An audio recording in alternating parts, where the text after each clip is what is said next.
오늘은 고린도전서 1장 18절로 31절 말씀 가지고 십자가의 말씀은 기존 성경에는 십자가의 도 이렇게 되어 있습니다. 그래서 십자가의 말씀 또는 십자가의 도라는 의미가 뭔지 오늘 정확하게 이해하는 시간이 되기를 원합니다. 지난 시간에 잠깐 언급을 하기는 했습니다. 오늘은 정확하게 이제 본문 내용을 우리가 살펴보면서 구체적으로 살펴보는 시간을 갖도록 합니다. 고린도전서 1장 지난 시간에 교회의 분열과 분쟁에 관한 소식을 듣고 그것이 육적인 문제다. 그래서 육적인 문제를 벗어 던져야만이 우리가 해결할 수 있는 것이다. 그러면서 이제 교회의 그 목자의 역할 그리고 교회가 추구해야 될 궁극적인 목표가 그리스도의 십자가의 말씀이다. 이 부분을 이제 강조하고 이제 끝이 났습니다. 이제 오늘은 이제 그 십자가의 말씀, 십자가의 도라 이렇게 표현한 이 부분, 그 호로고스인데요. 그것이 무엇인가에 대해서 살펴보는 시간을 갖습니다. 저희 연구원이 스타우로스입니다. 이 스타우로스가 보러 고린도전서 1장 18절에 나오는 이 십자가라는 단어, 스타우로스의 소유격이죠. 이제 십자가의 말씀이니까 거기에서 이제 기인된 것이다. 이렇게 이해를 하시고 본문을 살펴보도록 하겠습니다. 첫 번째 대지로 고린도전서 1장 18절로 21절 말씀, 십자가의 말씀은 구원받는 내 삶에게는 하나님의 능력이다. 그 18절과 24절 이렇게 나뉘어서 설명을 해놨습니다. 한꺼번에 모아놨으면 좋았을 걸 하는 생각이 듭니다. 첫 번째 18절, 왜냐하면 십자가의 말씀은 멸망하는 삶에게는 어리석음이나 구원받는 내 삶에게는 하나님의 능력이다. 십자가의 말씀이라는 게 뭘까? 십자가의 말씀을 새겨놨다는 얘기냐? 그건 아니에요. 십자가의 말씀이 못 박혔다는 얘기예요. 근데 말씀이 어떻게 십자가에 못 박힌 적이 있는가? 그 말이에요. 성경은 말씀이 십자가에 못 박혔다 이런 말이 없어요. 복음서, 사복음서에 보면 예수님께서 십자가에 못 박혔다는 내용이 있지요. 그것을 고린도전서 1장 18절에서는 말씀이 십자가에 못 박혔다 이렇게 표현을 하고 있는 거예요. 그런데 그것이 멸망받는 삶에게는 어리석은 일이라는 거예요. 그 어리석은 사건이었다는 거예요. 그런데 구원받는 내 삶에게는 하나님의 능력이라는 거예요. 그러면 구원받을 자들 또 구원받았다 하는 자들은 이 십자가의 말씀에 대해서 설명할 수 있어야 돼요. 그런데 복음서에 예수님께서 십자가에 못 박힌 사건을 그 상황을 말씀이 십자가에 못 박혔다고 지금 고린도전서 1장 18절에 바울로스가 지금 설명하고 있는 거예요. 주석하고 있는 거고 설명하고 있는 거예요.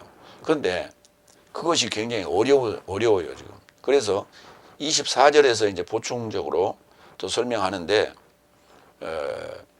크리스토스를 하나님의 능력과 하나님의 지혜다. 이렇게 표현했어요.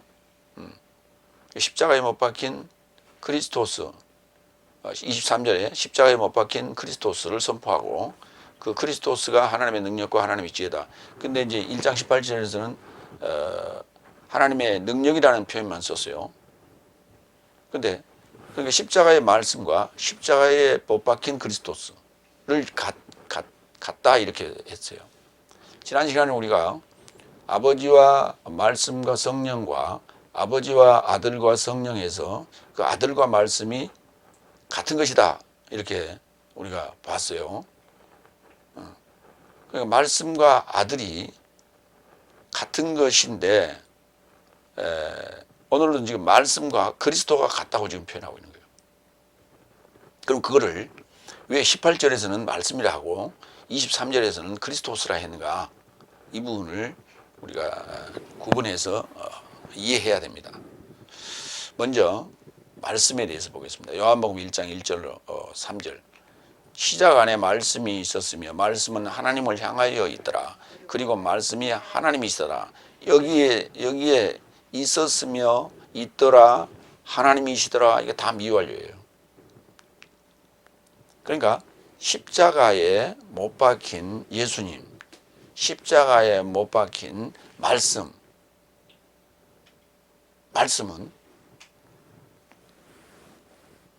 예수님께서 말씀을 열어 선포하실 때부터 그 말씀이 이제 드러나기 시작했는데 그것이 여섯째 날의 말씀이에요. 그러면 한 날서부터 둘째 날 이렇게 말씀이 있어 왔는데 그 말씀은 미완료 말씀이었어요. 그런데 여섯째 날 예수님의 입을 통해서 나오기 시작한 그 말씀은 그때부터 거의 완료를 임박해 두고 선포되기 시작한 거예요.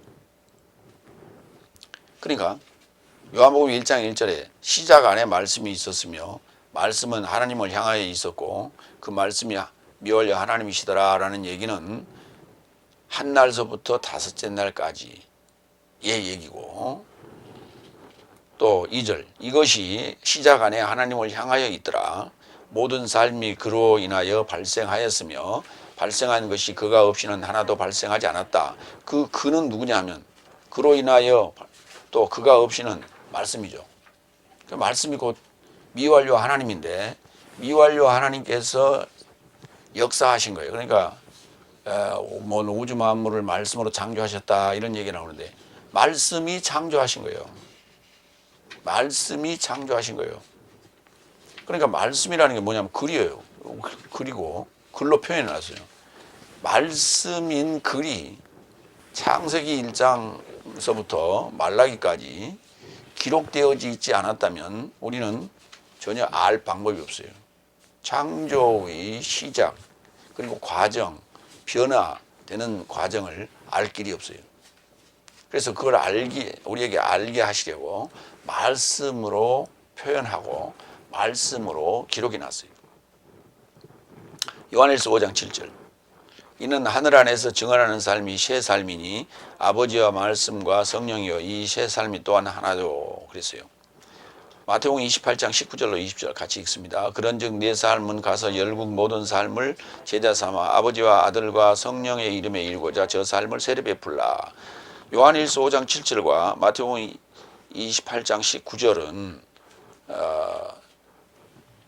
같으나 약간 다르게 표현했다. 지난 시간에 우리가 살펴봤던 부분이에요. 아버지 같습니다. 성령 같습니다. 그런데 요한일서에서는 말씀으로 표현했고 마태복음 28장에서는 아들로 표현했어요. 그러면 곧 말씀이 아들이라는 얘기예요. 그 말씀이 있어 왔고 그 말씀이 아들로 나타난 거죠. 아들로 나타난 부분이 이제 마태복음 28장 19절이에요. 그래서 이 아들로 나타난 부분은 말씀이 아들로 나타났다. 아들로 나타났다. 그 이름이 뭐냐? 예수예요. 그런데 십자가에 못 박일 때는 뭐라고 표현했냐면 십자가에 못 박힌 예수는 크리스토스로 표현했어요. 그래서 그걸 우리가 구분해야 돼요. 그러니까 구약까지는 다섯째 날까지는 말씀, 여섯째 날에는 아들. 그 아들이 이제 사역을 마무리하는 단계에서 십자가에 올라갑니다. 십자가에 못 박힐 때를 우리가 크리스토스, 그리고 크리스토스의 이제 죽으심과 부활 이렇게 표현하는 거예요. 그래서 아들이 말씀이다 이렇게 이해하시면 돼요. 그 이름을 우리가 예수라 하고요. 십자가에 못 박힌 말씀은 또는 아들은 같은 말이에요. 아들은 그러니까 십자가에 못 박힌 말씀이라고 하는 것은 다섯째 날의 연장선상에서 여섯째 날의 아들을 말씀으로 표현했어요. 그리고 그 십자가에 못 박혀진 상태 이후는 크리스토스로 표현하는 거예요. 고린도전서 1장 23절로 24절. 그러나 네 삶은 십자가에 못 박혀진 그리스도스를 선포한다. 이 부분이에요. 그러니까 십자가의 말씀이 뭐냐 그랬더니 십자가에 못 박혀진 그리스도스다 이렇게 표현했어요. 그래서 십자가의 말씀이 십자가의 그리스도스예요. 실로 유대 삶에게는 덫을, 헬라 삶에게는 어리석음을, 그러나 유대 삶이나 헬라 삶이나 초청된 저 삶에게는 그리스도스를 하나님의 능력과 하나님의 지혜라 선포한다 그랬어요.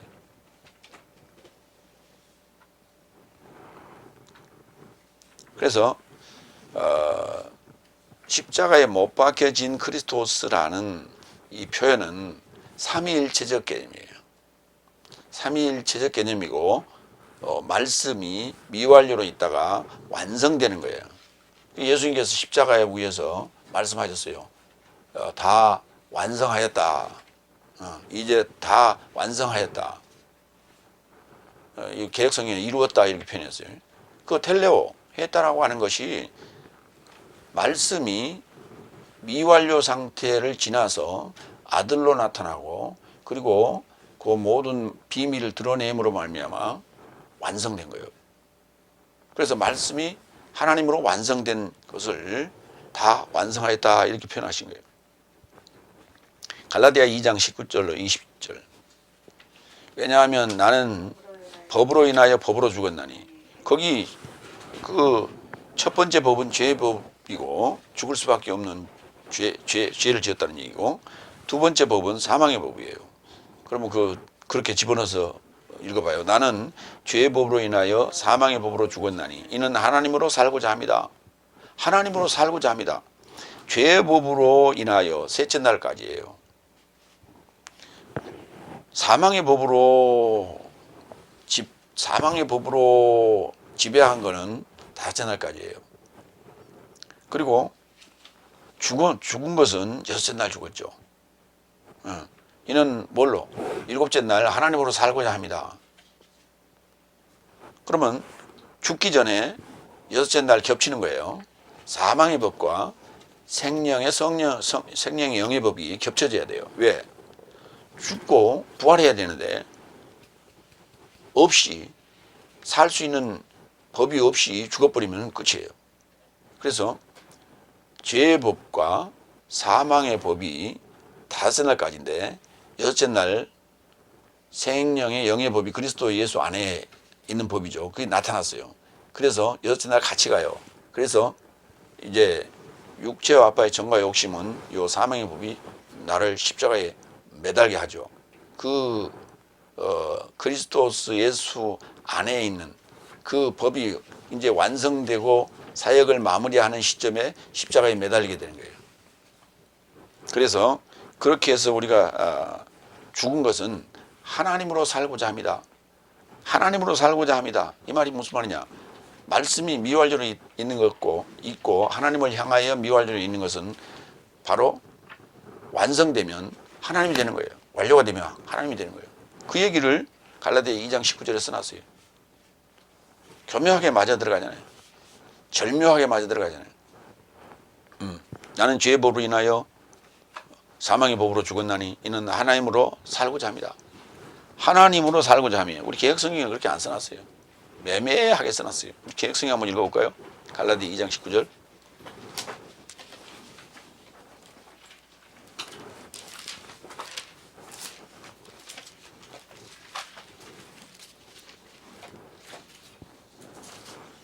내가 율법으로 말미암아 율법을 향하여 죽었나니, 무슨 말이에요? 내가 율법으로 말미암아 율법을 향하여 죽었나니,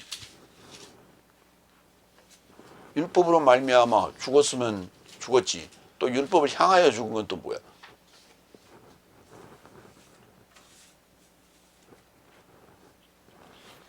그러면 이런 거예요. 왕이 사약을 내렸는데 왕이 사약을 내렸으므로 내가 왕을 향하여 절하고 죽은 거예요? 그렇게밖에 지금 이해가 안 된단 말이에요. 응?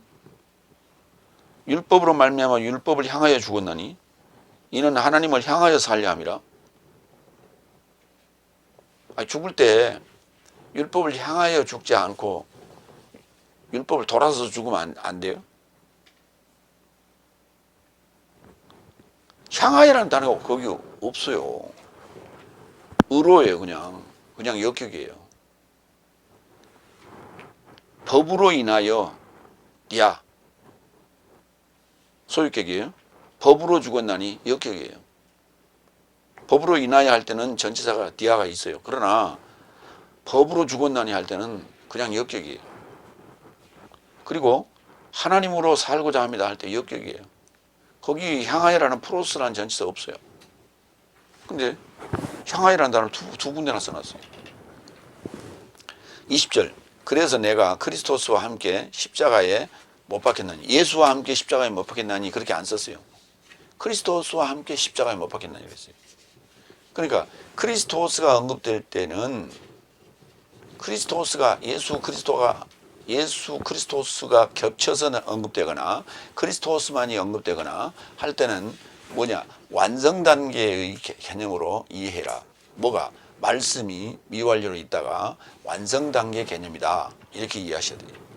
그래서 내가 그리스도스와 함께 십자가에 못 박혔다니, 바로 그 말이에요. 십자가에 못 박혔다는 얘기는 이미 내 안에 말씀이 사역을 마무리하고 완성 단계에 들어있기 때문에 십자가에 못 박을 수 있는 거예요. 왜? 껍데기는 못 박아놔야죠. 더 쉽게 설명할까요? 매미가 7년 동안 땅 속에 있다가 이제 그 날개를 펴고 나비가 돼서 이제 날고 울기 위해서 올라옵니다. 나무를 타고 올라옵니다. 그러면 나무를 타고 올라와서 거기에 그 다리로 고정을 시켜요. 다리로 고정을 시키고 시간이 되는데 그 시간이 뭐냐면 마르는 거예요. 건조되는 거예요. 그러니까 축축한 상태에서 올라왔다가 몸이 건조되면서 안에서 힘을 쓰니까 껍질이 터져요. 그 껍질을 벗고 나옵니다. 그 껍질이 뭐냐면 십자가에 못 박는 사건이에요. 왜냐하면 내적으로 충만한, 내적으로 채워진 상태로 완성됐기 때문에, 그래서 튀어 나와요. 그래서 그때부터 일곱째 날 매미로서의 삶을 사는 거예요. 그러면 매미로서의 삶을 살기 전까지는 그 껍질을 벗기 전까지는 미완료 상태예요. 매미는 매미지만 미완료 상태예요. 그거를 하나님으로 보자 말이에요. 그 매미를. 그 하나님이 거기 와서 못 박기 전까지는 아직 하나님이 아니에요. 그래서 못 박힌 상태를 크리스토스라 그런다 말이에요.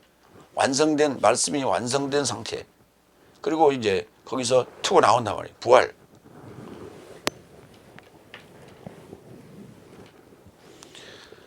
내가 그리스도스와 함께 십자가에 못 박히나니 나는 더 이상 살지 못하고 내 안에 그리스도스께서 살고 계시니 지금 내가 육체 안에 사는 것은 나를 사랑하사 내게서 초월하여 자신을 넘겨주신 하나님의 아들의 믿음 안에서 사는 것이다. 하나님의 아들의 믿음이 뭐냐면 여섯째 날 상황이에요. 여섯째 날의 말씀이에요. 여섯째 날 말씀이 내 안에 채워져서 그걸로 사는 거예요. 그 아들의 믿음이 뭐냐면 이게 바로 그리스도스 예수 안에 있는 생명의 영의 법이에요. 이게. 그게 믿음이에요. 그러니까 뭘 믿느냐? 예수님의 말씀을 믿는 거예요. 아들의 말씀을 믿는 거예요. 그것이 신뢰할 만하다. 믿음직스럽다 이게. 그래서 믿었어요. 그래서 함께 십자가에 올라가는 거예요. 두 번째 19절. 왜냐하면 내가 지혜로운 삶의 지혜를 파멸할 것이며 총명한 삶의 총명을 무시할 것이라고 기록된 것이다. 이미 구약에서 인용된 거예요. 구약에 인용된 것에 의해서 지금 18절을 설명하는 거예요. 왜냐? 십자가의 그 호로고스가 멸망하는 삶에게는 어리석다는 거예요. 왜? 멸망하는 삶이 뭐냐면 지혜로운 삶이 그 지혜로 가지고 판단하겠죠. 아니, 그러니까 무슨 말이냐면 십자가에 못 박힌 예수, 이렇게 일반적으로 알고 있죠. 지혜로운 자나 어리석은 자나 다 그렇게 알고 있어요. 그리고 지혜로운 자나 총명한 자나 다 그 그 자기의 지혜로 자기의 총명으로 그걸 다 재단하고 설명하고 판단해요. 근데 성경 그런 얘기 아니거든.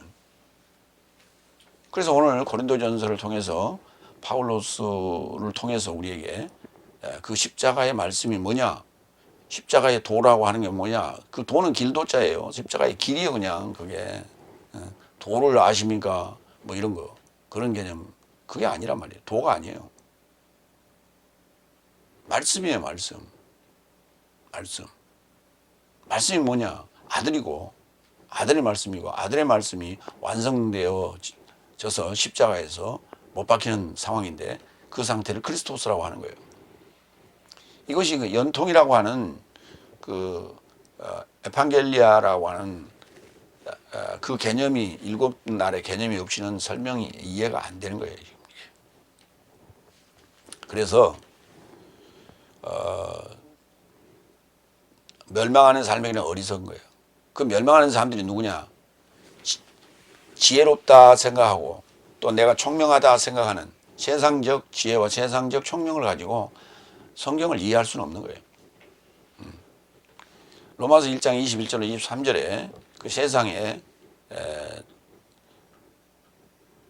그 총명함, 세상의 지혜를 가진 자들에 대해서 설명을 해놨어요. 로마서 1장 21절. 하나님을 아는 것으로 인하여 하나님같이 영화롭게도 않고 감사도 않고 오히려 저 삶의 변론 안에서 허망하게 되었고 저 삶의 어리석은 마음이 어두워졌다. 자, 여기 대단히 중요한 얘기야. 하나님을 아는 것으로 인하여 그랬어요. 하나님을 안다고 생각하는 지혜, 하나님을 안다고 생각하는 총명. 근데 그걸로 가지고 영화롭게도 아니하고 감사도 안 하고 그 어리석은 마음이 어두워져 버렸어요. 왜냐하면 비밀을 우리가 알 때 우리가 수박 겉핥기시라고 하는 거예요. 그러니까 수박이라고 하는 것이 겉만 보면 줄무늬가 있어요. 그런데 줄무늬의 색깔이 짙은 녹색이에요. 검정색과 같은 그런 색이에요. 그다음에 그 옆에 그 옅은 색은 녹색이거나 아니면 연한 녹색이에요. 그러니까 겉으로 봐서는 그게 달다라는 느낌, 달 것이다라는 느낌을 주지 않습니다. 왜냐하면 단다는 의미는 빨간색이거나 아니면 짙은 노란색이거나 뭐 이런 색이어야 돼요. 그런데 그 수박은 전혀 그 우리가 달겠다라는 느낌을 갖지 않습니다. 근데 겉만 봐서는 이게 달 것이다라는 생각을 전혀 할 수 없죠. 그러나 그걸 속을 들어가 봐야 아는 거예요. 그래서 쪼개 먹어봐야 아는 거예요. 쪼개 먹어본 사람은 수박 겉 모양을 딱 보면서 아, 저건 수박이구나. 그러면서 침을 꼴깍꼴깍 삼킨단 말이에요. 그런 내용을 안다는 거죠. 이게 이제 자기의 아는 지식으로 가지고 결국은 어리석은 마음이 어두워져 버렸다. 22절. 지혜롭다고 주장하나 미련해졌다. 부패하지 않는 하나님의 영광을 부패한 인간과 날 것과 짐승과 파충류 형상의 모양 안에서 바꿨다. 그러므로 하나님께서도 저 사람 자신 안에서 저 삶의 몸을 경멸의 더러움에 이루고자 저 삶의 마음의 욕망 안에 넘겨주었으니 그들이 생각하는 대로, 그들이 상상하는 대로 그냥 그렇게 이해하고 그렇게 살라고 넘겨줘 버렸대요. 하나님께서 타치를 안 하시고 하나님께서 간섭 안 하시고 내버려 뒀다는 얘기예요. 32절. 이런 삶을 행하는 자는 사망에 합당하다는 것이 하나님의 의로움이라 인식하면서 자기 삶만을 행하는 것이 아니라 오히려 저지르는 삶에게 또 삶에게 동조한다. 그러니까 이런 삶을 행하는 자들은 죄값이 뭐냐면 사망이에요. 사망에 해당된다는 것이 하나님의 의요, 이게. 그러니까 하나님이 의로우신 것은 저런 삶에 대해서는 반드시 사망의 심판을 허락하신단 말이에요. 때린다고. 그런데 그들이 자기 삶만을 하는 게 아니라 자기만 그렇게 행하고 마음이 어두워지고 미련해지고 그런 삶을 사는 게 아니라 동조한다고. 방조도 하고 동조도 한다고. 그러니까 누가 하는 것을 하지 말라. 안 한다. 왜? 자기도 마찬가지니까 하지 말라 소리 할 수 없죠. 그 다음에 하는 것을 부추긴다고. 그러면 그걸 부추기는 자들이 누굴까? 사역자들이에요. 지도자들이에요. 그래서 그걸 이제 우리가 같이 어울리는 거, 부화내동 그래. 서로 같이 끼리끼리 유유상종. 그래서 어떤 시너지 효과를 자꾸 갖는 거예요. 이게 좋은 쪽이 아니라 나쁜 쪽으로 시너지 효과를 갖는 거예요. 그러니까 혼자 하는 것이 아니라 여럿이 하면 더 재밌어. 그래서 그쪽에서 즐기고 놀고 그냥 판을 여는 거죠. 근데 그들에게 죄의 값이라고 하는 건 사망. 그런가 하면은 이제 성경을 가지고 기복신앙으로 이제 이렇게 끌어모으고 유도하고 그렇게 또 써먹어요. 그게 이제 요한인 3서 1장 1절, 3절, 4절 이거 이제 되게 뭐 삼박자 축복이라고 그래가지고 그렇게 써먹죠. 그런가 봐요. 장로인 나는 사랑스러운 가이오 너를 진리 안에서 사랑한다. 사랑스러운 자여 목숨이 좋은 길 되는 것 같이 여기 좋은 길 된다는 이 단어를 갖다 잘 된다라고 지금 했어요. 잘 되는 게 아니에요. 된다는 단어가 아니에요. 좋은 길 되는 거예요. 그러면 된다는 단어를 왜 썼습니까? 수동태이기 때문에 그랬어요. 유오도라는 이 단어가 호도스예요. 호도스. 길 앞에, 호도스라는 길 앞에 좋다라는 잘이라는 유가 붙어 있어요. 그래서 좋은 길이에요. 좋은 길. 근데 동사로 썼기 때문에 좋은 길 수동태로 되다 이렇게. 좋은 길 되는 거예요. 그래 이제 좋은 길 되는 것인데 길자 빼버리고 잘 된다 이렇게 그 번역을 해버렸어요. 목숨이 잘 돼. 목숨이 뭐 잘 되는 게 뭐예요? 목숨이 좋은 길 되는 거예요. 목숨이 좋은 길로 가는 것이 뭐예요? 구원이거든요. 목숨이 결과는 구원이에요. 그러니까 목숨이 구원받는 것처럼 그 말이에요. 모든 삶에 관하여 너를 좋은 길 되고 좋은 길로 목숨이 구원받는 길로 모든 삶이 그렇게 가게 되고 건강하기를 기원한다. 건강했으면 좋겠죠. 근데 그 건강이라는 게 뭐예요? 정신이 문제예요. 건강한 정신. 3절. 왜냐하면 형제 삶이 와서 내가 진리 안에서 활보하는 것 같이 너의 진리로 증언하니 나는 심히 기뻤다. 나는 진리 안에서 활보하는 네 자녀 삶을 듣고자 하려는 기쁨이니 이런 산보다 위대한 것은 없다. 거기 진리란 단어가요. 6번이나 등장해요. 너를 진리 안에서 5번 진리 안에서 그 다음에 진리 안에서 진리로 증언하니 진리 안에서 4번 나오네요. 진리 3절을 보면요. 가이오 그가 이제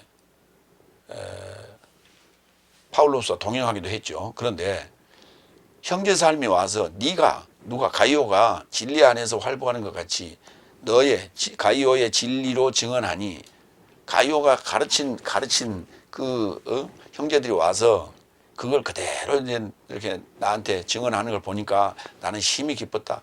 나는 진리 안에서 활보하는 네 자녀 삶을 듣고자 하려는 가이오가 양육한 그 자녀 삶을 듣고자 하려는 기쁨이다. 그걸 듣고 나니까 정말 나는 기쁘다. 왜? 진리로 똘똘똘 뭉쳐있어. 모든 쏟아지는 소리가 전부 다 진리야. 이게 어떻게 삼박자 축복이요? 거기 삼박자 축복이란 말이 어디가 있어? 그 전부 진리예요. 진리로 자녀 낳고 진리로 양육하고 진리로 증언하고 하는 거예요. 이보다 위대한 것은 없다 그랬어요. 거기 삼박자 축복 골고루 3가지 다 이런 얘기가 아니라니까요. 근데 자기들끼리 어떤 목적을 가지고 그걸 이렇게 두루뭉술 이렇게 돌려서 방조하고 동조하고 부안해동하는 거예요. 그 결과는 뭐냐? 진리하고 아무 상관없는 것이기 때문에 사망. 세 번째로 갑니다. 20절. 지혜로운 자가 어디 있느냐? 서기관이 어디 있느냐? 이 시대의 토론자가 어디 있느냐? 하나님께서 이 세상의 지혜를 어리석게 하지 않았느냐? 이 세상에 지혜로운 자, 서기관, 그 다음에 토론자 없다. 이게 제대로 된 자. 하나님 말씀을 제대로 토론하거나 연구하거나 그것을 깨닫는 자가 없다는 거예요. 이 세상의 지혜를 어리석게 하지 않았냐? 하나님께서 세상적인 개념으로는 이해할 수 없다는 거예요. 세상적 마인드로는 이해할 수 없어요. 그러면은 그렇게 얘기할 거예요. 다른 목회자들이나 항변하는 자들 이렇게 우리는요 세상적인 과학이나 상식이나 자연과학이나 인문학이나 철학이나 이런 거 가지고 성경을 풀지 않았습니다. 신학으로 풀었습니다. 그러니까 신학이라고 하는 그것이 그 기초가 도대체 어디가 있냐는 거예요. 세상적이라는 것은 세상의 지식을 인용하지 말라는 얘기가 아니에요. 육적이라는 얘기예요. 육적. 영적이냐 육적이냐는 거예요. 세상적이라는 개념은 육적 의미를 얘기하는 거예요. 그래서 영적인 마인드로 이해하지 않으면은 세상의 지식이나 세상의 자연과학들을 대입해서 볼 때 그것이 영적으로 이렇게 설명이 되면 그건 영적인 거예요. 그러나 세상적인 것을 아무리 도입을 해도 그것이 육적인 것이면 의미가 없다니까. 다시 말해서 삼박자 축복, 이게 육적인 거예요.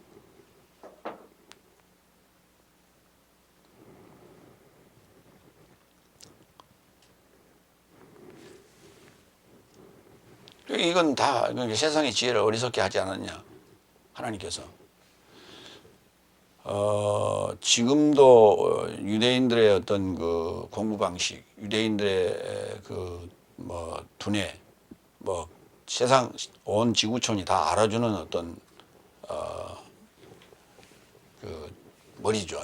그런데 그들이 자랑하는 게 뭐냐면 성경을 어렸을 때부터 낭송하고 성경을 읽고 묵상했고 그렇기 때문에 그런 지혜로운 머리를 가지게 됐다. 이런 얘기를 합니다. 그런데 세상적으로는 그러니까 뛰어난 머리를 가지고 있어요. 그래서 노벨상도 많이 받고 세상에 뛰어난 머리들이죠. 다 노벨상 받은 자들이. 노벨 평화상만 빼놓고 수많은 유대인들이 그런 받았어요. 그리고 세상의 모든 경제, 문화, 사회, 모든 교육 분야 등 모든 것을 다 그들이 장악하고 있어요. 그러나 성경을 하나 풀지 못해요. 하나님을 이해할 수 없어요. 자, 이제 그 부분에 대해서 이렇게 썼어요. 세상의 지혜, 이 세상의 지혜 그랬어요. 텐 소피안 투 코스모. 요한복음 3장 18절로 19절 봅니다. 그에 이르고자 믿는 자는 판결받지 않는다. 그러나 믿지 않는 자는 하나님의 유일한 아들의 이름에 이르고자 믿지 않은 것이기에 벌써 판결받은 것이다. 그래서 심판은 이것이니 빛이 세상에 이르고자 온 것인데 사람 삶이 빛보다 어둠을 더욱 사랑했기 때문이다. 왜냐하면 세상은 저 삶의 행위삶이 나쁘기 때문이더라. 그러니까 세상을 더욱 어둠을 사랑한 것이 세상은 빛이 세상에 이르고자 온 것인데 사람 삶이 빛보다 어둠을 사랑했다. 세상이 뭐냐? 저 삶의 행위가 나쁜 것이 이걸 세상이 세상적이라고 해요. 나쁜 행위, 그것이 세상적인 거예요. 코스모스.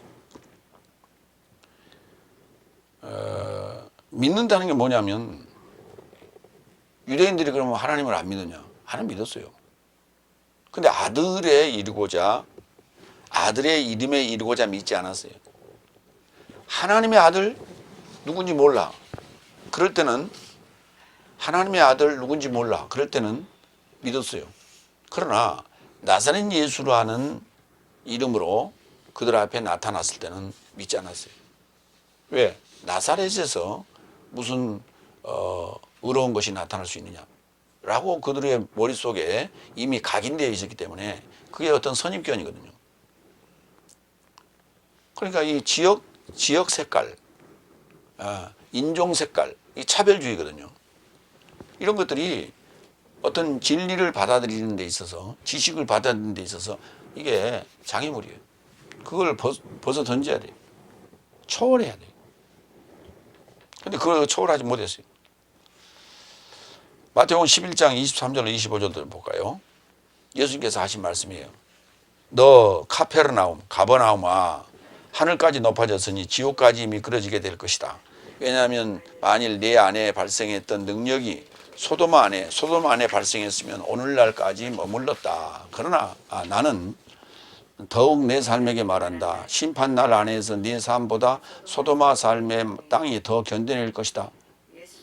예수께서 그 절기 안에서 답변하여 언급하시되 하늘과 땅의 주인인 아버지여, 나는 당신께 자백합니다. 이는 지혜롭고 총명한 삶에게는 이 삶을 숨기시고 미숙한 삶에게는 저 삶을 계시하셨습니다. 그랬어요. 야, 무슨 말이냐면 여기 이제 가버나움이라고 하는 게 이제 유대 땅 하나의 도시죠. 그런데 그 가버나움이 문명적으로 또 문화적으로 또 지식적으로 굉장히 나름대로 뛰어난 그러한 도시였다 이 말이에요. 응? 우리 한국 하면 그런 도시는 서울 그러죠. 서울아 뭐 이런 얘기예요. 하늘까지 그러다 보니까 이제 하늘까지 높아진 거예요. 왜? 새로운 건축물들, 또 어떤 문명, 또 어떤 지식, 또 어떤 문화 이런 것들이 아주 그냥 다 이렇게 뭉쳐져서 새로운 하나의 도시로 위용을 드러내기 때문에 이제 이런 표현을 쓴 거예요. 근데 그 사람들이 문제죠. 외형적인 문제가 아니라 그 외형적인 것을 사람들이 어떻게 이해하고 소화해내느냐인데 그대로예요. 보이는 그대로. 그래서 하늘까지 높아졌다 그랬어요. 교만. 그래서 그들이 갈 곳은 지옥 이렇게 표현했어요. 그러면서 아버지께 이제 그 감사하다는 기도를 드립니다. 뭐라고 하느냐면 지혜롭고 총명한 삶에게는 이 비밀을 숨기고 미숙한 삶에게 저 삶을 계시해 주셨다라고 이제 표현해요. 그러니까 저런 교만하고 자만하고 하는 이들에게는 하나님의 비밀을 열어주지 않았다는 거예요. 세상에 지혜롭고 총명한 자들에게는 그들을 어리석게 만들어버렸어요. 21절 네 번째, 왜냐하면 이제 세상이 하나님의 지혜 안에서도 지혜로 인하여 하나님을 알지 못하였던 까닭에 하나님께서는 선포의 어리석음으로 인하여 믿는 삶을 구원하시기를 좋게 생각하셨다. 다섯 날까지 구약적 그 유대교의 복음이 이렇게 전해지고 또 그렇게 신앙생활하고 지금도 그렇죠. 다섯 날. 그런데 하나님의 지혜 안에서 지혜로 인하여 하나님을 알지 못한 거예요. 자기들은 안다고 생각하는데 알지 못한 거예요. 그래서 하나님께서 뭘 했냐? 선포의 어리석음. 선포의 어리석음. 이걸 전도의 어리석음으로 전도의 미련함으로 이렇게 표현했었는데 이 선포라는 단어는 캐리그마라는 단어예요. 캐리그마를 전도라고도 번역했고 설교라고도 번역했고 선포라고도 지금 저는 선포라고 번역했어요. 자, 전도, 그 다음에 설교가 어떻게 어리석어요? 지금 설교 얼마나 잘합니까? 뭐 그냥 대단하죠. 뭐 모든 지식들이 다 총망라해서 재미난 이야기까지 덧붙이고 거기에 모든 지금 현대적 그 시스템들을 총동원해서 설교 시간에 그렇게 활용하잖아요. 그게 어떻게 선포의 어리석음이에요? 설교의 어리석음이에요? 전도? 여러 가지 방법이 있죠. 근데 그 자체가 어떻게 어리석음이에요? 마태복음 12장 41절 봅니다. 여기 선포 또는 캐리그마라는 단어에 대해서 좀 살펴보겠습니다. 니느이테스, 니느웨입니다. 장성한 삶이 일어서서 이 세대에 결합한 심판 안에서 이 세대를 정죄할 것이다. 저는 저 삶이 요나의 선포에 이르고자 회개하였다. 그런데 보라, 여기 요나보다 더 뛰어난 자다. 그러니까 여기 선포라고 하는 것이, 요나는 여기 선포적 개념으로 가서 했어요. 니네 사람들이여, 하나님의 진노가 임할 것이니 회개하세요. 이렇게 소리치고 다녔어요. 그래, 그럴 때는 적당한 것 같아요. 로마서 2장 4절 5절. 그리고 내 말과 내 선포가 사람의 지혜의 설득하는 말 안에서 하지 않고 오직 영과 능력의 증명 안에서 한 것은, 그랬어요. 바로 여기 답이 있어요. 이 캐리그마의 방법, 캐리그마의 내용이 영과 능력의 증명 안에서 한 거예요. 영과 능력의 증명 안에서 한 거예요. 그러면 영과 능력, 영 놔두고 능력 뭐예요? 하나님의 능력, 십자가의 말씀이라고 했죠. 그러니까 말씀이 아들로 나타나서 사역하고, 그것이 크리스토스로 십자가에 매달려서 하나님으로 살고자 하는 이 내용이 빠져버린 것이라면 그건 선포가 아니에요. 그건 선포가 아니에요. 그것이, 그 내용이 빠졌다면 전도가 아니에요. 그 내용이 빠졌다면 설교가 아닌 거예요. 그 내용이 반드시 들어가 있어야 된다. 그러니까 이 선포가 됐든 설교가 됐든 전도가 됐든 이것이 웅변이 아니라고요. 그리고 사람을 데려오는 이런 개념이 아니라고요. 실제 내용이에요. 내용. 증명해야 돼요. 영과 능력의 증명. 그러면 내 자신 안에서 이루어진 것을 그대로 선포해내야 돼요. 5절. 네 삶의 믿음이 사람의 지혜 안에 있지 않고 오히려 하나님의 능력 안에 있게 하려 함이라. 반드시 영과 능력의 증명 안에서 이 선포를 하게 되면 네 삶의 믿음이 사람의 지혜 안에 있지 않고 하나님의 능력 안에 있게 돼 있어요. 그러니까 이 캐리그마를 주지 않았기 때문에 그 믿음이 사람의 지혜 안에 있는 거예요. 사람의 지혜, 세상적 지혜. 그래서 하나님을 이해할 수 없는 거예요. 그리고 하나님의 그 뜻을, 하나님의 복음의 그 뜻을, 내용을 이해할 수 없는 거예요. 고린도전서 1장 23절. 그러나 내 삶은 십자가에 못 박힌 그리스도스를 선포한다 그랬어요. 자, 여기 십자가에 못 박힌 그리스도스를 선포한다. 십자가에 못 박힌 그리스도스를, 이것이 바로 뭐예요? 영과 능력의 증명 안에서 한 거예요. 이게 캐리그마예요. 실로 유대 삶에게는 덫을, 헬라 삶에게는 어리석음을. 그러니까 십자가에 못 박힌 그리스도스를 선포하면 바로 유대인 다섯째 날 입장에서는 덫이요. 야, 그거 잘못된 교리야. 그거 성경 어떻게 그렇게 봐? 그래서 예수님을 십자가에 못 박은 거예요, 유대인들이. 헬라인들은, 야, 뭔 그런 철학이 있어. 그 철학도 아니고 뭣도 아니고 뭐야, 그게. 왜? 세상적 지혜로 가지고 이해가 안 되는 소리니까. 그렇게 얘기한다 이 말이에요. 고린도전서 2장 13절로 16절 볼까요? 내 삶도 사람의 지혜의 말로 가르친 삶 안에서 아니라 성령이 가르치신 삶 안에서 이런 삶을 선포하고 있다. 거기 또 나오잖아요. 성령이 가르친 삶 안에서 이런 삶을 내가 선포하고 있다. 사람의 지혜로 하고 있지 않다는 거예요. 사람이 똑똑하고 말 잘하고 세상적 지식을 가진 그런 내용으로 가지고 선포하는 게 아니라는 거예요. 영적인 삶으로 영적인 삶을 분별한다. 육적인 사람은 하나님의 영의 삶을 영접하지 않았으니 저 삶에게 어리석음이다. 그는 영적으로 판단받는 것을 알미 불가능하다. 영적인 자는 모든 삶을 판단하나 자기는 아무에게도 판단을 받지 않는다. 누가 주의 지능을 알아서 주를 논증하겠느냐? 그러나 내 삶은 그리스도스의 지능을 가졌다. 파울로스의 고백이에요. 그리스도스의 지능을 가졌다. 나는 영적인 삶으로 영적인 삶을 분별하고 성령이 가르치심 안에서 내가 지금 가르치고 있다. 선포하고 있다. 그러니까 이 선포라고 하는 캐리그마는 굉장히 중요한 어떤 발표예요.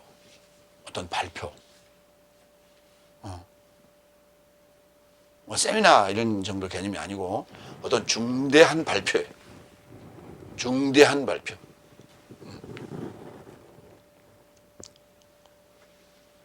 그래서 그것이 알아들을 자는 알아듣고 못 알아들을 자는 못 알아듣는 거예요.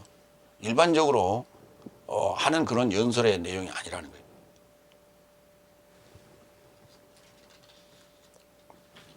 선포의 어리석음. 그러니까 알아듣지 못하는 자들은 어리석음이죠.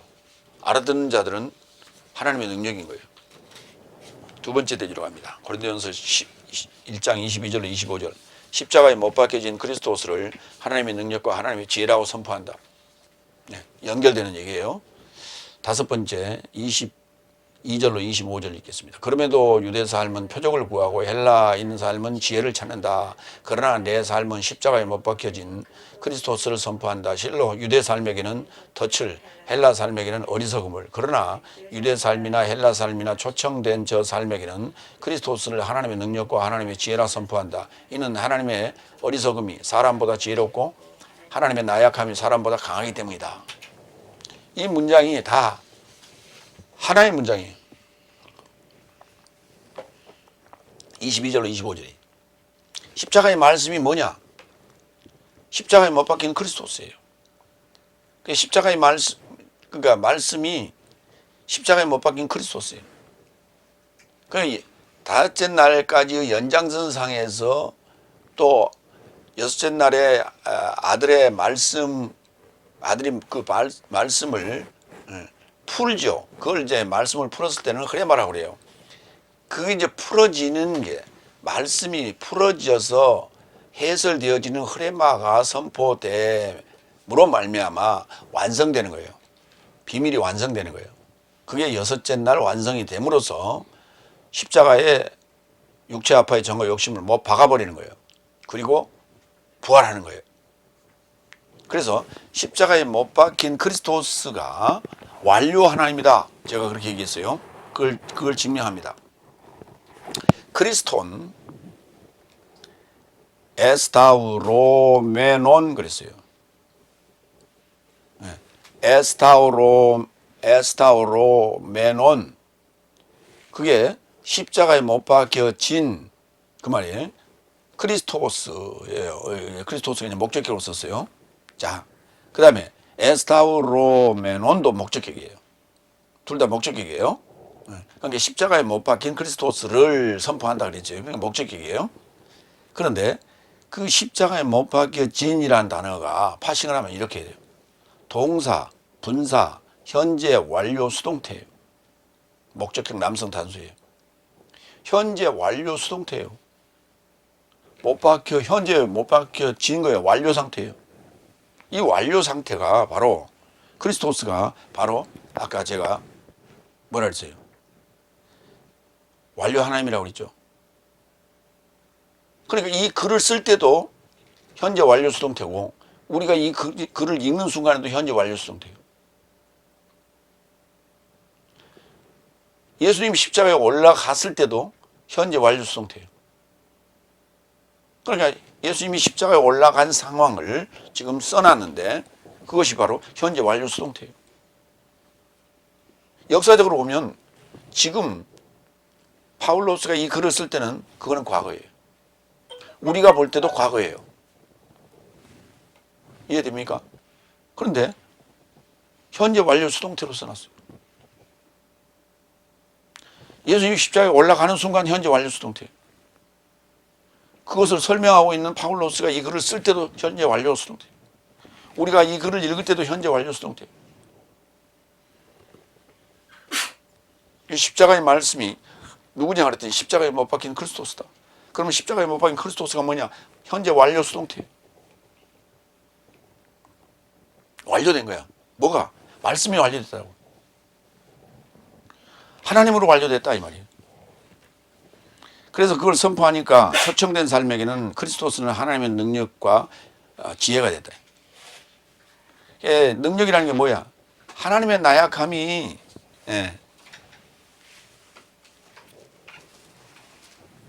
하나님의 능력이야. 응? 하나님의 능력이 하나님의 나약함이 사람보다 강하기 때문에 하나님의 능력이라고 그래. 그 다음에 하나님의 어리석음이 사람의 어리석음보다 지혜롭기 때문에 지혜롭다고 그래요. 지혜롭다는 것은 어리석음과 비교되는 거예요. 그러니까 하나님의 어리석음은 사람의 지혜보다 지혜롭다고. 하나님의 나약함은 사람의 능력보다 강하다고. 그래서 능력 이렇게 표현했어요. 마태복음 16장 1절로 4절을 좀 볼까요? 여기에 이제 유대 삶은 표적을 구하고 헬라 삶은 지혜를 찾는다 이런 내용이죠. 16장 1절로 4절. 그리고 바리새인 삶과 사두개인 삶이 다가와 그를 실험하여 하늘에서 나온 표적을 저 삶에게 직접 보여줄 것을 직접 탐문하였다. 그러자 저가 답변하여 저 삶에게 언급하였다. 저물게 되니 네 삶은 말한다. 날씨가 좋겠다. 왜냐하면 하늘이 붉구나. 그리고 새벽에 오늘은 궂은 날씨다. 왜냐하면 하늘이 흐리고 붉구나. 위선자 삶이여. 진실로 네 삶은 하늘의 얼굴을 통째 판단할 줄 안다.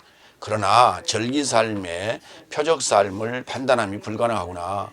나쁘고 가늠한 세대가 표적을 직접 찾으나 예언자 요나의 표적 말고는 그에게 표적이 주어지지 않는다. 그리고 그는 저 삶을 남겨두고 떠나가셨다. 여기 예언자 요나의 표적, 요나가 니느웨 사람들에게 복음을 선포했죠. 그러니까 이게 복음의 순서예요. 유대인이 회개하면 복음이 돼. 복음화가 돼. 유대인이 회개하는 것은 복음화가 돼서 헬라에게 복음을 전하게 돼요. 다시 말해서 유대인이 회개하면 유대교적인 마인드가 회개를 하면 다섯째 날이 회개를 하면 같은 말이에요. 헬라적 마인드로 바뀌어요. 그래서 헬라적인 마인드를 가지고 있는 자들에게 설명할 수 있어요. 그래서 복음은 헬라적 마인드로 써놨어요. 신약은 전부 헬라어로 되어 있어요. 헬레니즘적 마인드로 써놨어요. 그 말은 무슨 말이냐? 유대교라고 하는 것은 신본주의, 천신 사상이에요. 그래서 하나님 높은 곳에 거룩한 곳에 계셔요. 그래서 거기서 굽어 살펴보고 계시는 그런 개념이에요. 근데 헬레니즘은 그 신이 인간의 세상에 내려와서 인간과 교제하고 사귀고 애도 낳고 그런 얘기예요. 그래서 유대교적 사고 방식에서 헬라적 사고 방식으로 바뀌는 거예요. 그럼 그걸 누가 해야 되냐? 유대교를 믿는 다섯째 날이 회개해야 돼. 그래서 헬라적 마인드로 바뀌어가야 돼. 그래야 복음이 완성되는 거예요. 그러면 니느웨에 간 이 요나가 지금 마인드가 바뀌었어요. 자의적인 것은 아니지만 타의적인 상황에 따라서 그 배가 뒤집혀서 죽게 되는 그런 상황이 오게 됐죠. 그래서 그 물고기 뱃속에까지 들어갔단 말이에요. 배에서 바다에 던져가지고 그 상황까지 가니까 죽겠습니다 하는 상황까지 가니까 주님 뜻대로 하겠습니다라고 그 고백하는 바람에 육지로 토해내서 살아났잖아요. 그 상황 때문에 니느웨에 가서 복음을 전합니다. 그럼 니느웨라고 하는 건 헬레니즘이거든요. 헬라 문화권이거든요. 그래서 유대교에서 헬레니즘으로, 유다이즘에서 헤브라이즘에서 헬레니즘으로 복음은 전해져 가는 것이 그게 완성의 단계다라고 하는 것을 지금 설명하고 있는 게 이게 바로 십자가의 말씀이고 십자가에 못 박힌 그리스도스의 얘기예요. 이가 그게 복음의 그 진행 과정이에요. 그래서 나는 요나의 표적밖에는 말할 게 없고 요나의 표적 말고는 주어지지 않는다 그랬어요. 그 요나의 표적은 주어지는 거예요, 우리한테. 그래서 우리 마인드가 다섯째 날 마인드에서 회개하고 깨달아서 헬레니즘 쪽으로 넘어가는 거예요. 헬라어를 타고. 로마서 1장 16절로 17절. 왜냐하면 나는 그리스도스의 복음을 부끄러워하지 않는다. 복음은 구원에 이르고자 믿는 모든 자에게 하나님의 능력이다. 첫째는 유대인에게 그리고 헬라인에게. 왜냐하면 의인은 믿음에서 나서 살 것이라고 기록된 바와 같이 그 복음 안에서 하나님의 의가 믿음에 이르고자 믿음에서 나서 계시된다.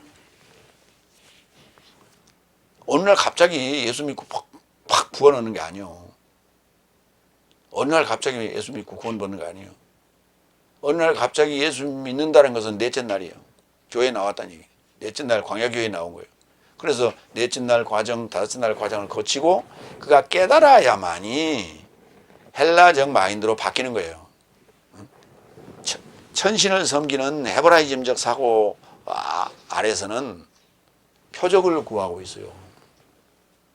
그리고 십자가의 복음은 그거는 어리석음이에요. 그러니까 자기한테 이루어진 게 아니에요. 역사적인 2000년 전의 예수를 얘기하고 있어요. 자기하고는 아무 상관없는 얘기를 하고 있어요. 그러니까 하늘에 계신 하나님도 자기하고는 아무 상관없어요. 하나님은 하늘에 계시고 나는 땅에 있어.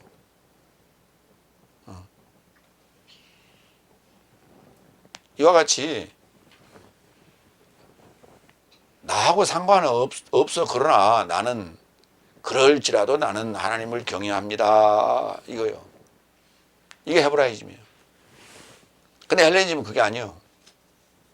나하고 하나가 된 거예요. 나하고 같이 뒹굴고 나하고 같이 밥 먹고 나하고 같이 깨닫고 나하고 같이 복음 전하고 나하고 같이 자고 생각하고 하는 거예요. 이게 헬레니즘이에요. 헬레니즘 사고를 한다는 것은 하나님을 끌어내려서 그걸 하나님을 천하게 만드는 어떤 그런 느낌이 주어지는 거예요. 그러니까 헤브라이즘 입장에서는 이해할 수 없어요. 그게. 사도행전 21장 20절로 21절. 네 삶에게 보고하지 않고 네 삶을 가르치고 대중과 집 삶을 조차 동반한 것에 나는 하나도 물러서지 않은 것 같이. 이게 지금 에베소 장로들을 이제 초청해 가지고 파울로스가 지금 하는 얘기예요. 나는 유대인 삶과 헬라인 삶에게 하나님에 이르고자 회개와 내 삶의 주 그리스도스 예수스에 이르는 믿음을 밝히 증언한다 그랬어요. 하나님에 이르고자 그랬어요. 하나님에 이르고자 하나님화하라고 회개하고 그 다음에 내 삶의 주 그리스도스 예수스에 이르는 또 내 삶의 주인이신 그리스도스 말씀이 완료된 십자가에서 완료된 그 그리스도스 예수스에 이르고자 하나 되고자 그때 믿음이 필요한 거예요. 그때 믿음이 필요한 거예요. 하나님의 이르고자는 뭐가 필요하다고요? 회개. 하나님의 이르고자는 뭐? 회개. 그 다음에 그리스도스 예수스에 이르고자는 믿음. 왜? 하나님의 이르고자는 그냥 회개만 하면 돼. 그러니까 다섯째 날 상황 사람들은 부지런히 회개를 해요. 그냥. 네. 그래서 하나님의 이르게 되느냐? 그 다음 단계로 들어가야 된다니까. 그 다음 단계가 이게 지금 하나님의 이르고자 회개, 이게 유대교, 유대인 이 말이에요. 유대인에게. 그 다음에 내 삶의 주 그리스도스 예수스에 이르고자 믿음, 이거는 헬라인에게 그 말이에요. 이거는 이해가 돼야 돼.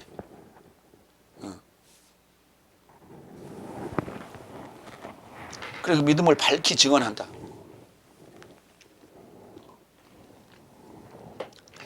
이제 에베소 장로들에게 이제 그 떠나기 전에 이제 그들을 불러서 당부하는 그런 내용의 말씀이에요.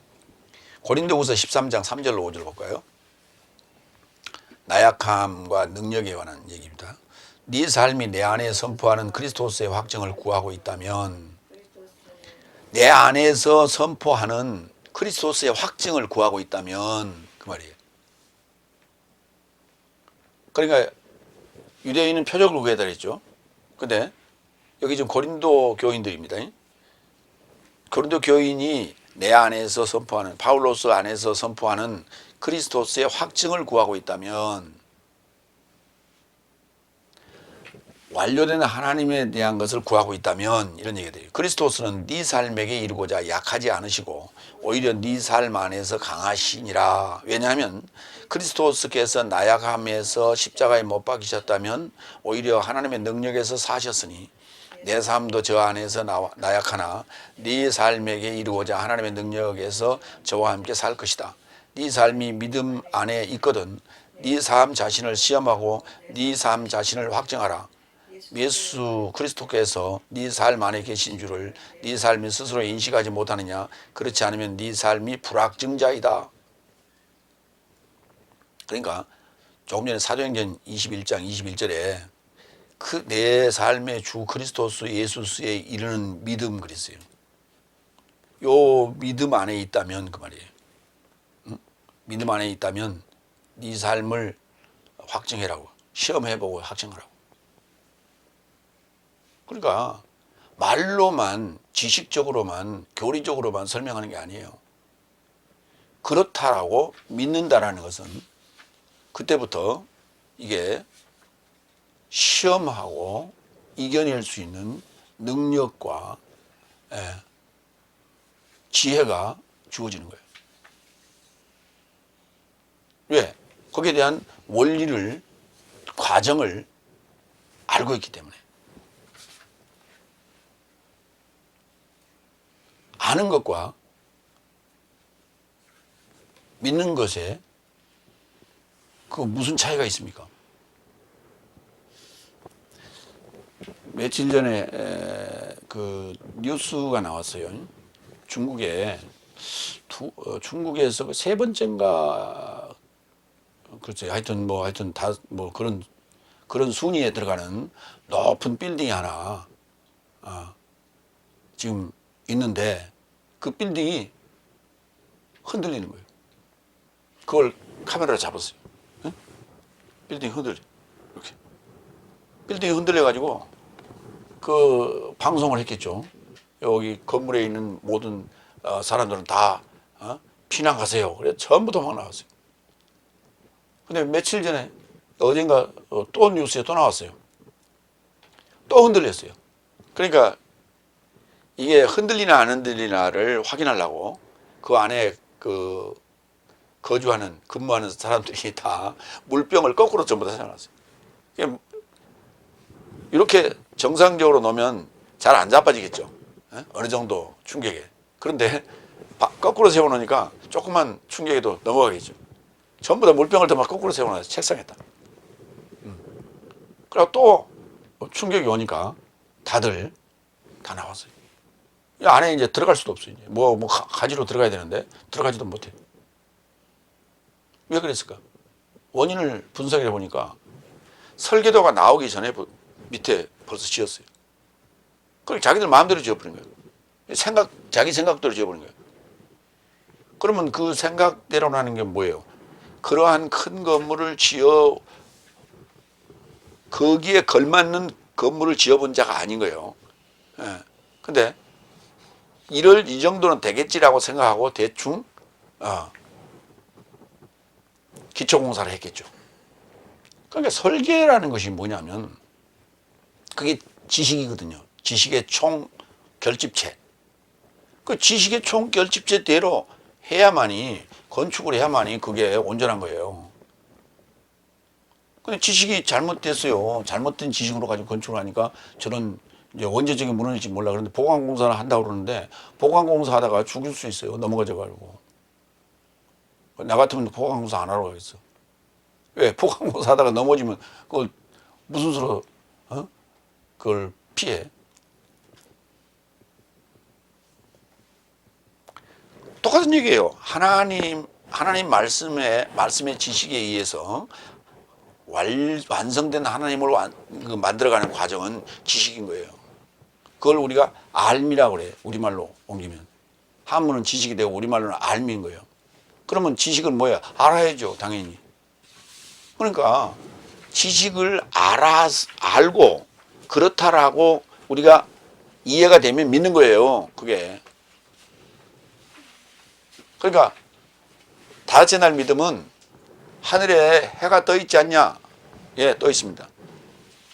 저건 누가 만들었을까? 김아무개가 만들었을까? 아니요. 그럼 누가 만들었겠니? 잘 모르겠는데요. 성경을 보니까 하나님이 만들었대요.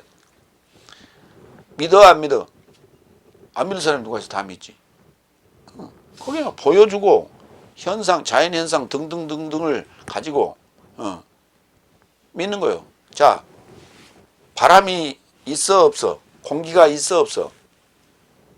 모르겠는데요.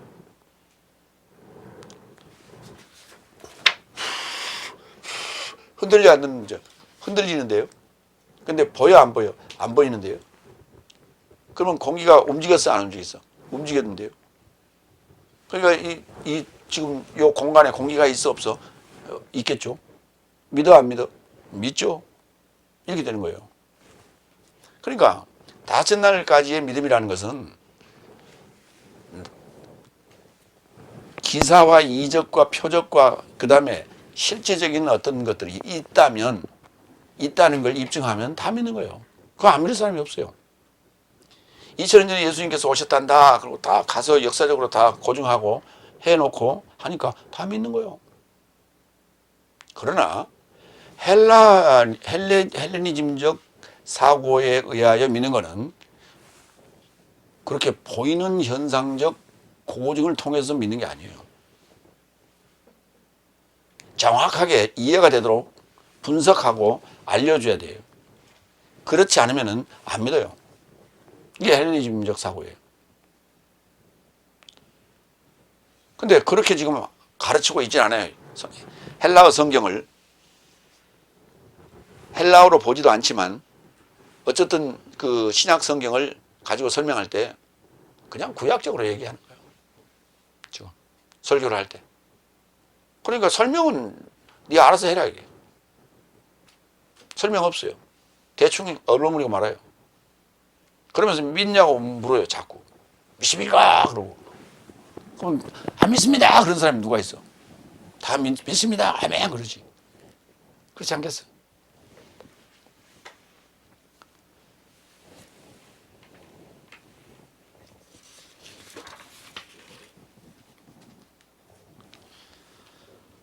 세 번째로 넘어갑니다. 고린도전서 1장 26절로 29절. 하나님께서는 지혜로운 삶과 강한 삶을 부끄럽게 하시려고 그랬어요. 여섯 번째 26절. 왜냐하면 형제 삶아 네 삶의 초청함을 보아라.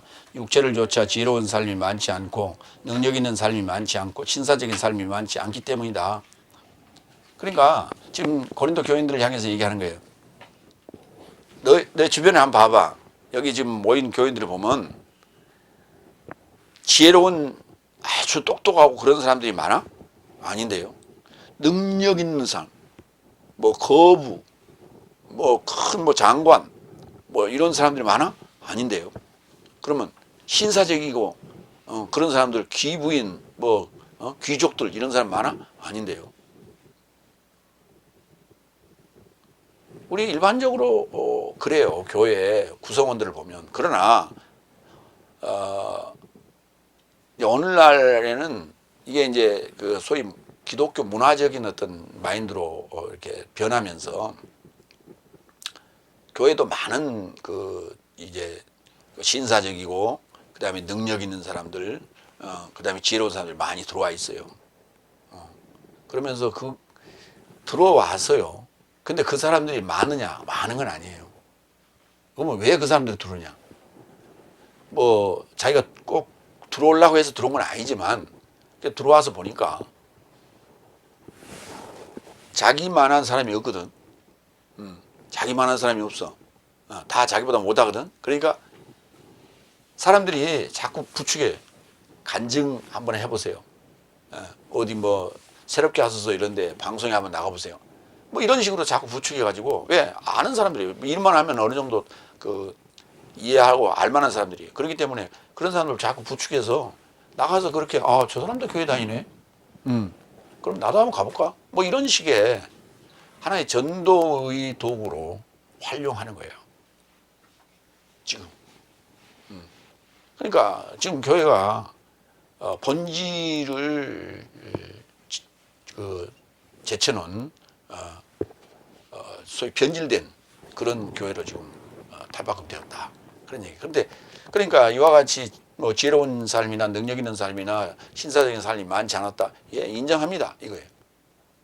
그러니까 하나님이 그런 자들은 사실 자기들 취해서 살기 때문에 제쳐놓자. 그 말이에요. 제쳐놓자. 그러면은 오늘날 같은 경우는 그런 사람들이 교회에 많이 들어왔는데요. 좋아, 들어왔지만 자기 지혜로운 삶, 자기의 능력, 자기 어떤 잘난 맛에 사는 그 모습으로 그냥 살도록 놔두는 거예요. 그러니까 마찬가지예요. 그들이 교회에 들어왔다고 해서 그들에게 구원이 보장된 건 아니라니까. 보장된 건 아니에요. 그들보다 못하다고 해서 구원을 얻는데 힘들게 구원을 얻을 것이라는 그런 법은 없다니까. 누가복음 5장 31절 32절. 그러므로 예수께서 답변하여 저 삶을 향하여 언급하시되 건강한 삶은 의원의 필요를 갖지 않는다. 그러나 흉하게 가진 삶은 필요를 갖는다. 내가 의로운 삶을 초청하러 온 것이 아니라 오히려 죄진 삶을 회개에 이르고자 온 것이다. 그렇죠. 예수님이 오신 목적이 흉하게 된 사람들, 아픈 사람들, 힘든 사람들, 죄진 사람들, 죄진 삶을 회개에 이르고자 온 것이지 교회에 나와가지고 자기 자랑하라고 그렇게 온 건 아니다는 얘기예요. 에베소 2장 1절 3절. 또한 타락과 죄로 죽어있는 네 삶을 살리셨으니 그때 네 삶이 그 삶 안에서 이 세상의 현세를 조차 활보했으며 지금 불순종의 아들의 삶 안에서 역사하는 영의 소유된 허무의 권세의 통치자를 따랐으니 그 삶 안에서 그때 내 삶의 육체의 욕망 안에서 육체와 지각의 뜻을 행하다가 내 삶도 모두 되돌이켰으므로 남은 삶과 같이 본질상 진노의 자녀이더라. 그러니까 교회에 단지 나왔다고 해서 본질상 진노의 자녀의 삶에서 내가 벗어난 건 아니에요. 교인들에게 하는 소리예요, 소리 다. 그러니까 지금 본질상 진노의 자녀, 그 다음에 죄와 타락으로 있었던 상황은 넷째 날, 다섯째 날까지의 연장선이죠. 세상에서 넷째 날, 다섯째 날까지 연장선이에요. 거기에 나와서 넷째 날, 다섯째 날에 그 사망의 법이 나에게 죄인이다. 너는 죄인이다. 죄인은 사망이다. 라고 하는 것을 알려줬기 때문에 내가 이 본질상 진노의 자녀로부터 완전한 탈바꿈을 할 수 있었다. 이렇게 볼 수 있는 거예요. 그러니까 교회 나온 자들은 다 이런 거예요. 본질상 진노의 자녀들이고 육체를 따랐던 자들이고 그 다음에 죄진 자들이고 흉하게 뭐 병든 자들, 나약한 자들, 그 다음에 가난한 자들 이런 자들이야 다. 일곱 번째 27절로 29절까지. 오히려 하나님께서는 지혜로운 삶을 부끄럽게 하시려고 세상의 어리석은 삶을 선택하셨으며 여기 답이 있어요. 강한 삶을 부끄럽게 하시려고 세상의 약한 삶을 택하셨으며 하나님께서는 있는 삶을 쓸모없게 하시려고 세상의 비천한 삶과 멸시받는 삶과 없는 삶을 선택하셨으며 아무튼 모든 육체가 하나님 앞에서 자랑하지 못하게 하려 합니다. 여기 28절의 핵심이에요. 그러니까 보세요. 교회에서 간증 나가서 나는 이런 그 대학교를 나오고 미국에 유학 가서 이런 대학교를 다녔고 박사학위를 받았고 뭐 했는데 그래서 잘 나갈 수 있었는데 그걸 포기하고 내가 선교사가 되고 내가 목사가 된 것은 이렇게 이제 가서 하잖아요. 근데 결국은 그 목사가 된 그 상황 그 안에 그 이전에 가지고 있던 그 사람의 그 이력, 그 사람의 이력 때문에 저분의 하나님을 믿으면 나도 저분같이 그런 능력을 받을 수 있겠구나. 아니면 기도의 응답을 받을 수 있겠구나. 이런 상황들이 겹치게 되는 거예요. 그게. 그래서 그 교회로 방송을 보면 그 교회로 가게 된다니까. 이렇게. 그럼 결국은 하나의 그것은 자기의 이력을 이렇게 보여줌으로 말미암아 전도하는 거예요. 전도하는 입장이 하나예요. 그게 사람 모으는 입장이라고. 결국은 그거 자랑하지 말라는 거예요. 그거 자랑하지 말라는 거예요. 근데 이제 일반적인 그 다섯째 날 교회 입장에서는 아니 그렇게 해서 교회 나오면 좋잖아요. 그렇게 이해할 수 있어요. 자, 한번 봅시다. 모세가 이스라엘 백성을 애굽에서 탈출시켜 나올 때 모세가 자기의 이력을 이스라엘 백성들에게 설명하지 않았어요. 나는 이러이러한 사람이다. 그런데 내가 하나님을 만나서 이렇게 됐다. 라고 말한 적 없어요. 그럼 어떻게 그 이스라엘 백성을 건져냈습니까?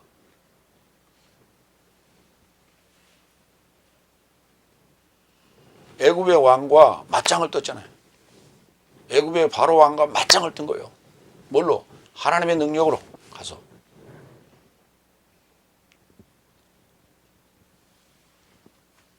그래서 바로와 맞짱을 떠서 이스라엘 백성을 건져낸 거예요. 가서 나오세요.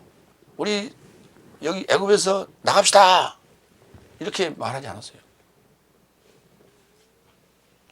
그 바로와 맞짱을 떴는데 그 바로가 약속을 했다가 약속을 어길 때는 그 대가가 이스라엘 백성에게 파급이 갔죠. 그래서 알게 됐어요. 아하, 모세가 와서 바로하고 맞짱을 뜨는 바람에 우리가 더 괴롭게 됐구나. 이거 알게 됐어요. 그러니까 결국은 그들의 이스라엘 백성들의 마음이 점점 굳어졌어요. 나가고 싶은 생각이 없는 거예요.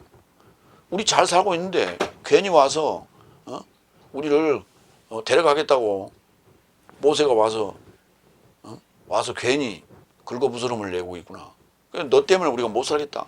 원망의 화살이 도리어 왔어요.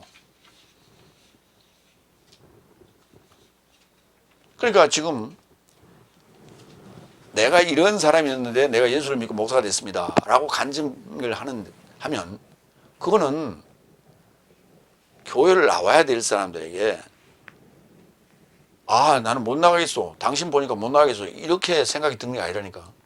당신 보니까 나가겠어. 이렇게 되는 거예요. 그러니까 그 유혹이에요, 유혹. 지금 반대로 하고 있단 말이에요.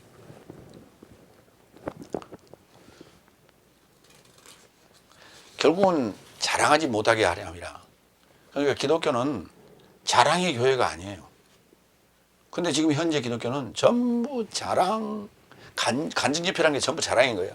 나는 이렇게 사업을 성공했다. 나는 이렇게 가정의 문제를 해결했다. 나는 이렇게 공부의 문제를 해결했다. 나는 이렇게 취업의 문제를 해결했다. 전부 간증이에요. 그래서 사람들을 유혹하는 게 그거 보고 당신도 오세요. 이렇게.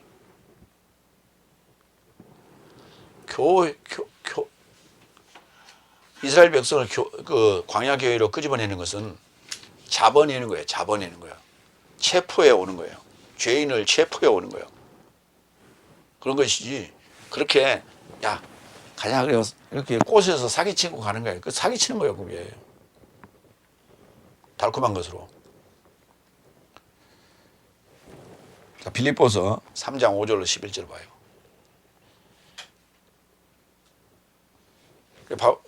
이게 같은 것 같으면서도 다르다고요. 바울의 간증이에요. 조금 전에 제가 얘기했던 그 간증하고 바울의 간증하고 비교를 해보죠. 빌립보서 3장 5절로 11절. 나는 8일 할례요. 8일 만에 할례를 받았고 이스라엘의 족속에서 난 자요 베냐민의 지파요 히브리인 중에 히브리인이요 법을 좇는 바리새인이요 열심을 조차 교회를 박해했고 법 안에서 의를 조차 흠없는 자가 되었다. 그러나 무엇이든 내게 유익하던 것을 내가 그리스도스를 인하여 손해로 여겼노라. 오히려 내 주 예수 그리스도스의 지식에 탁월한 것을 인하여 의심 없이 모든 것을 손해라 지도한다. 내가 그를 인하여 모든 삶을 손해를 당하고 배설물이라고 여김은 그리스도스로 이익을 얻고 그 안에서 발견되려 함이니 법에서 난 내 의의를 가진 것이 아니라 오히려 그리스도스의 믿음으로 인한 의인이 곧 믿음으로 하나님에게서 난 의라. 내가 그의 부활의 능력과 그의 사망에 닮아져서 그 고난의 교제를 알려 함은 어떻게든 죽음에서 부활체에 이르고자 도달하려 함이라. 그러니까 5절부터 6절까지는 자기 자랑이에요. 근데 그것을 배설물로 여기겠다는 거예요. 배설물이 뭐예요? 똥덩어리로 여기겠다. 똥덩어리로. 그 똥덩어리로 여기겠다는 얘기인데, 그래도 여기 기록에 났으니까 자랑이죠. 자기 자랑한 거예요. 네. 자기 자랑했는데 이것이 복음을 선포하고 성경을 해설하는 데 있어서 그게 도움이 될까요? 아무 도움이 될 만한 게 없어요. 왜? 유대인으로 있을 때, 다섯째 날까지의 유대인으로 있을 때의 자기 거거든요. 자기 신분에 관련된 얘기예요. 예. 그런데 그것이 지금 현재 전하고 있는 복음의 내용과 전혀 무관해요. 연결 지을 수 없어요. 그렇기 때문에 아무 도움이 안 돼요. 그걸 언급한 이유는 여러분이 내가 그거에 대해서 모르는 줄 알지 다 알고 있는 거야. 그 말이에요. 나 유대인이었어.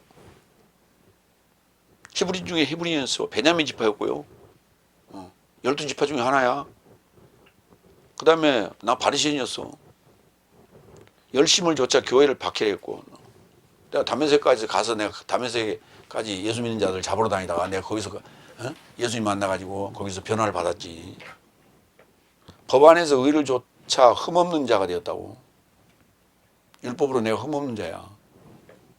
근데 그게 지금 와서 무슨 의미가 있어? 아무런, 현재 내가 전하고 있고 내가 현재 받아들인 복음의 입장에서 볼 때는 아무 의미가 없는 거예요. 그게 아무 쓸모 없는 거야. 아무 쓸모 없는 거야. 배설물이야.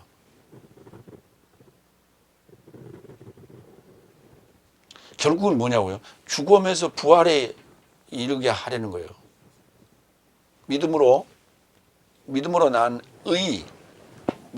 의를 얘기하자는 거고, 바로 그게 뭐냐면 죽음에서 부활체로 도달하는 거다. 내가 전하는 복음의 내용이 죽음에서 부활이다. 너희들 그대로 살면 죽음이다. 이런 얘기예요. 그렇기 때문에 내가 뭘 했는데 자랑거리는 아무 의미가 없다는 거예요. 자랑거리는 아무 의미가 없잖아요. 그러니까 이런 입장에서 볼 때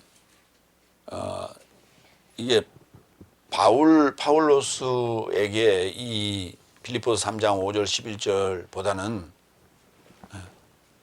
여기 고린도전서 1장 28절 아무튼 모든 육체가 하나님 앞에서 자랑하지 못하게 하려 함이라 라고 하는 29절 요 내용은 나한테 딱 적합한 것 같아요. 난 자랑할 게 아무것도 없어요.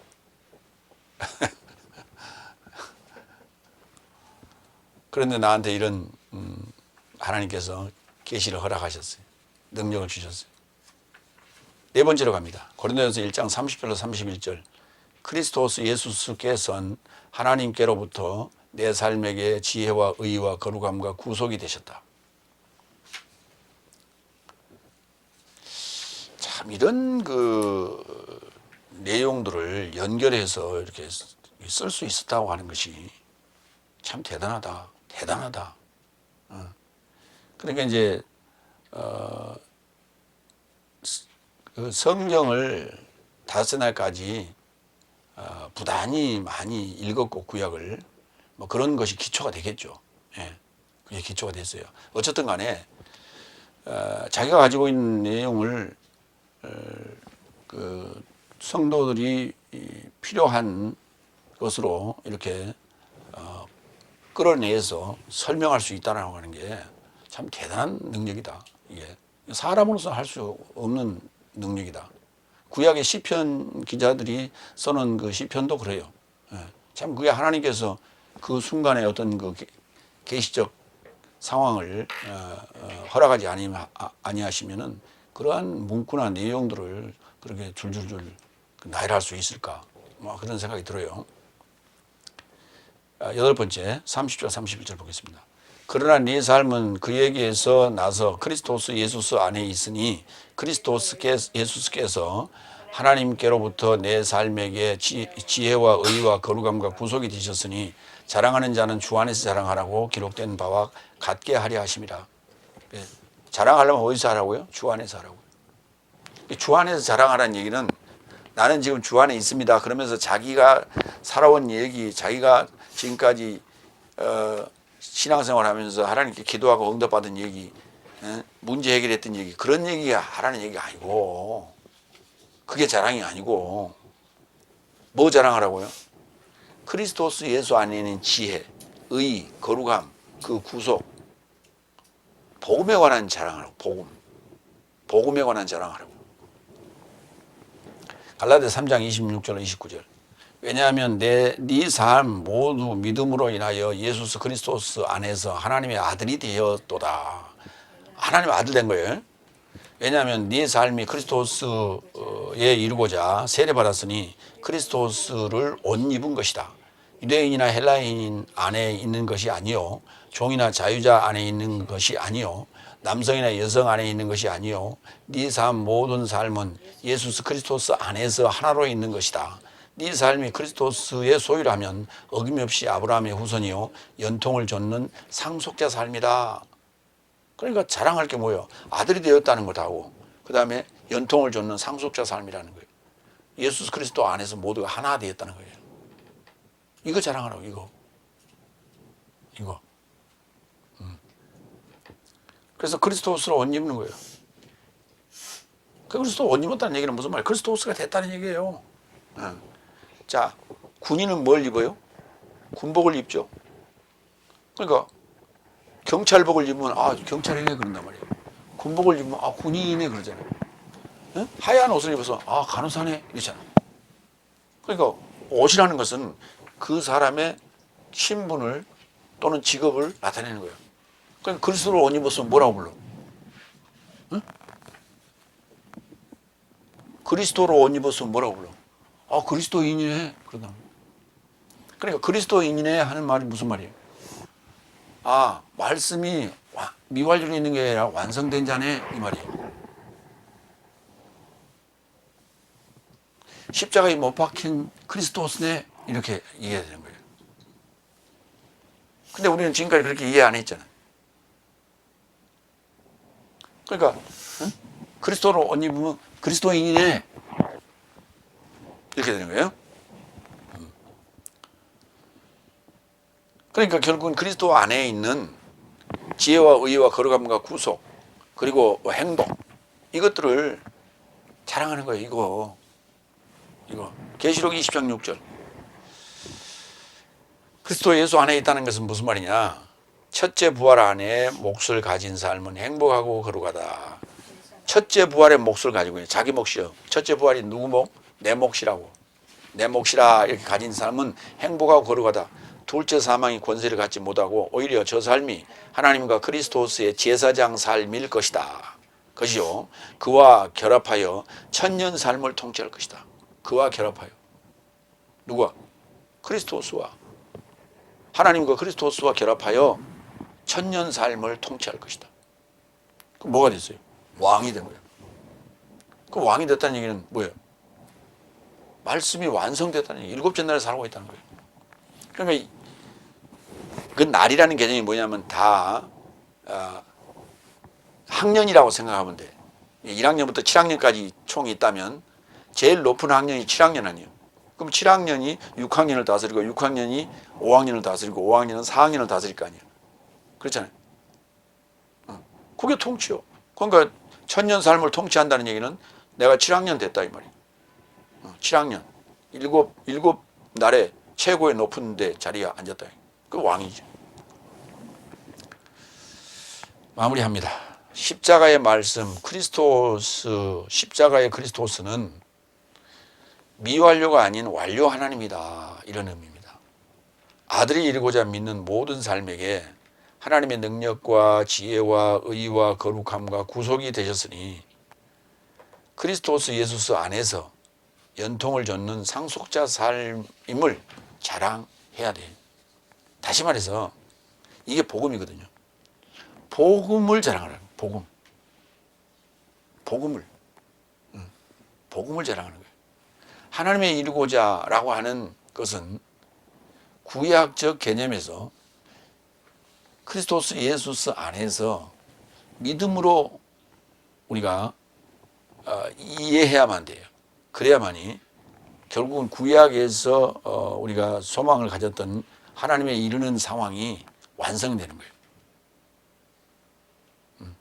그러니까 우리가 하나님을 동경하고 하나님을 경외하고 하나님을 사랑하고 하는 그러한 그 구약적 마인드는 결국은 뭐냐면 그렇게 되고 싶은 거예요. 근데 그것이 해답은 어디 있냐? 아들이 와서 그 삶을 우리에게 함께 해주심으로 말미암아 완성하는 거예요. 이게 복음이에요. 그래서 구약적 마인드는 소망적 개념이고 신학적 마인드는 완성적 개념이에요. 그래서 그것을 순차적으로 쭉 설명하는 것이 복음이다. 그걸 놓치면은 결국은 구원하고는 아무 상관없는 자기 자랑이 되고 만다.